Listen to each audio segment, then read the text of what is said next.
Hey guys, so today I want to talk about my Niner SIR9.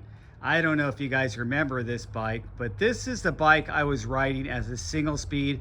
I was dedicated as a single speed rider for many years because I was in love with this bike, and it really got me in love with 29ers, in love with rigid single speeds, and it was my first actually rigid single speed custom build back in 2012 when I bought this frame after testing it out at the Interbike in 2012 and riding Chris Shagai, the founder of Niner's personal SIR9.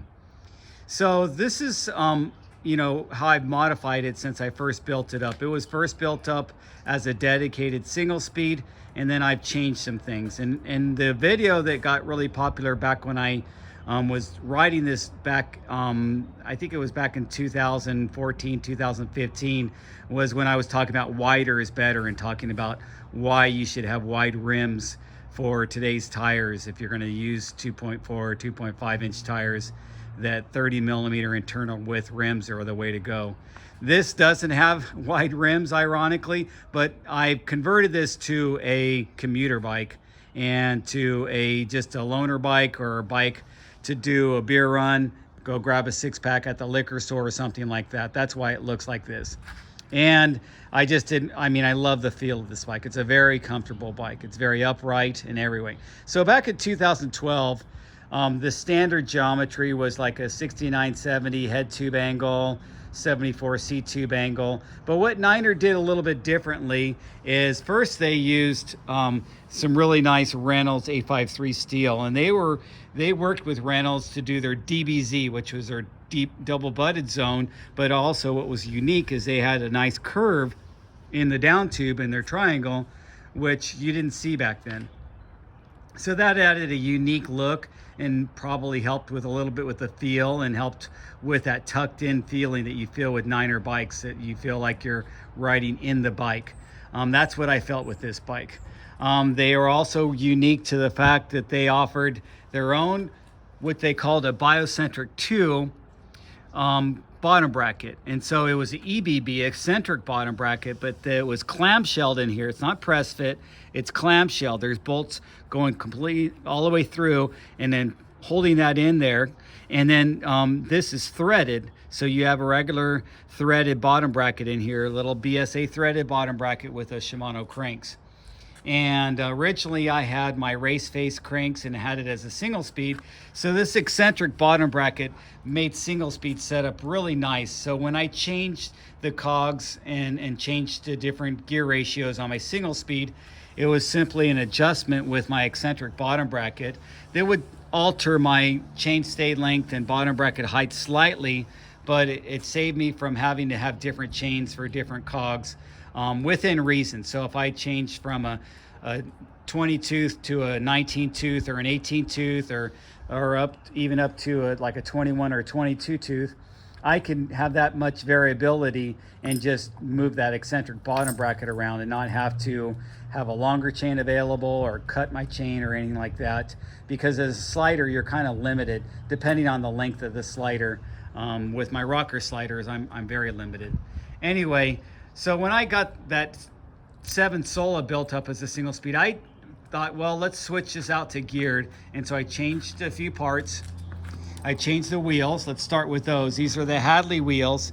And these Hadley wheels are, actually they were QR hubs, but Hadley came up with their own version where they have a 9 millimeter through axle. And that's, if you can look closely, that's notched in there to hold that bolt.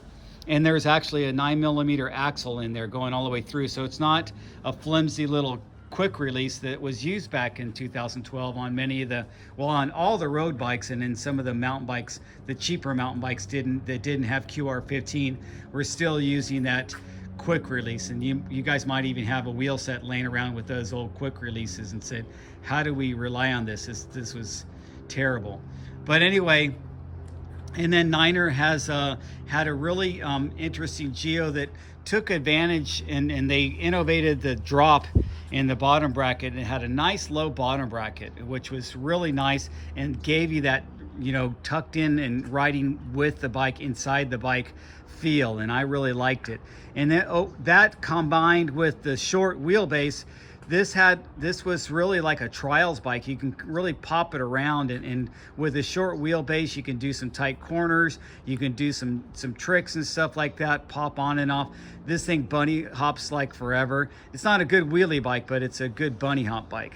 And it was really a flickable bike, which was kind of nice for, you know, today's bikes. They're more towards manuals and wheelies, and with a longer, slacker head tube angle.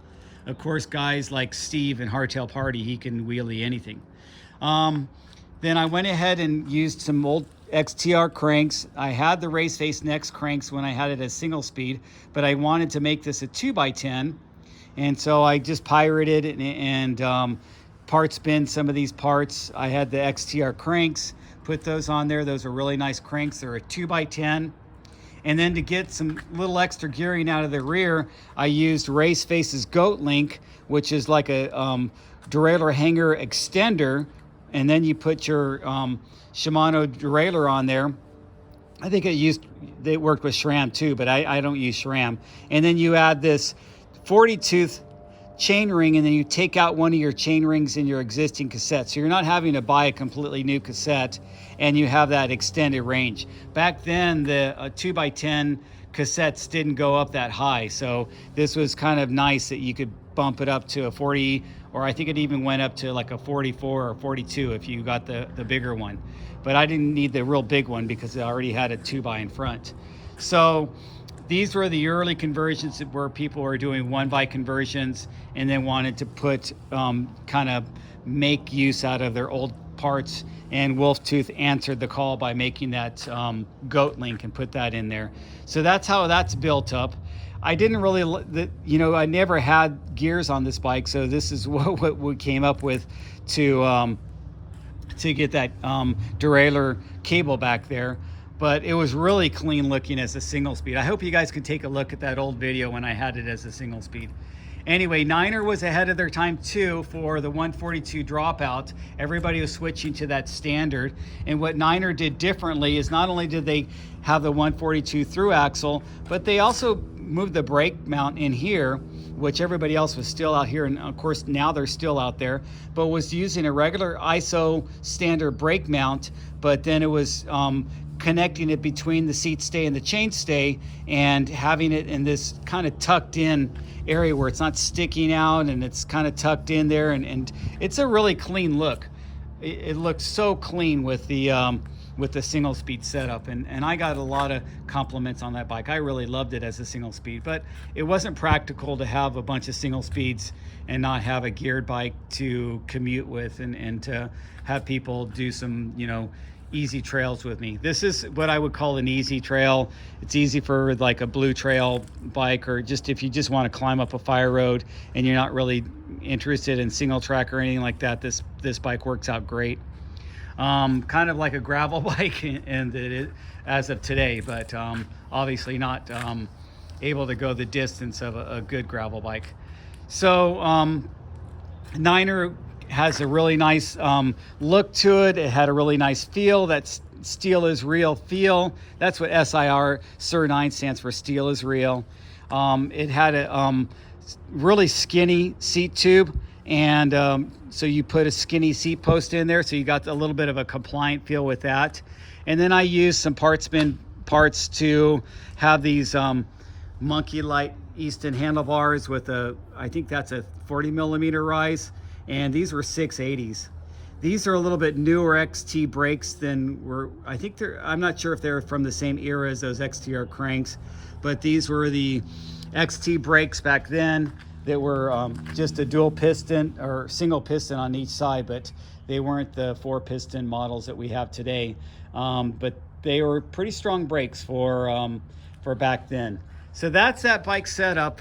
And that's how I'm running it right now. Oh, and the tires and the wheels. So these are the Velocity Blunt SS, which is Velocity's, they were Velocity's cross-country racing rim, because they have a narrow 26.6 internal width, and they worked out perfectly for a more narrow tires, and these are narrow tires. These are 29 by 2.1. I got these tires on Amazon because this company was going out of business, and this is a really high-end, nice tire, Italian tire that I got for like 30 bucks or something like that, or 25 bucks. So I thought, why not get these? They were on sale, and they were cheap, and they're really nice tires, but I wouldn't use them on the trail for mountain biking, maybe for gravel riding or something like that. Kept the Niner RDO stem on there, and that's a 90 millimeter stem. Nobody uses 90 anymore. The Thompson seat post is a setback seat post. An old SDG saddle, which SDG stands for Speed Defies Gravity. And then these ODI grips are the SDG model, when that's the SDG logo on there.